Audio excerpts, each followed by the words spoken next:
সুবহানাল্লাহ।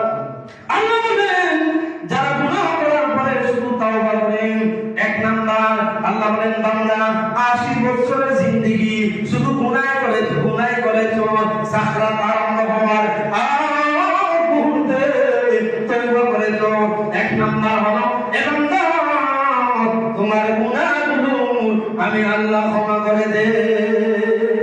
দুই নাম্বার হলো আল্লাহ বলেন বান্দারে যে পরিমাণে গুনাহ নিয়ে তাওবা করে, মনে করেন একজন মানুষ 2 লক্ষ গুনাহ নিয়ে তাওবা করেছে, আল্লাহ বলেন এক নাম্বার তো বান্দার গুনাহগুলো মাফ করে দেই।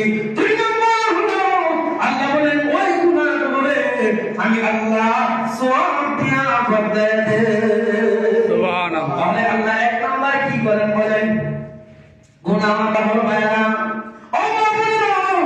আপনারা যারা পর্দার আড়াল থেকে আজকে আলোচনা শুনতেছেন, আল্লাহ এক নাম্বার হলো বান্দার গুনাহগুলো মাফ করে, দুই নাম্বার হলো এই গুনাহগুলোরে আল্লাহ সওয়াব দিয়া বদলায় দেয়। যে হুজুর এটা কেমনে? গোবর ছিলেন না আপনারা? গাড়ির পায়খানা কি বলে? গোবর। এটা পাক না নাপাক? নাপাক। এটা দিয়ে এক ধরনের লাকড়ি বানানো হয়, কি বলেন ঠিক না বেটি? এই যে লাকড়িটা বানানো হয় এর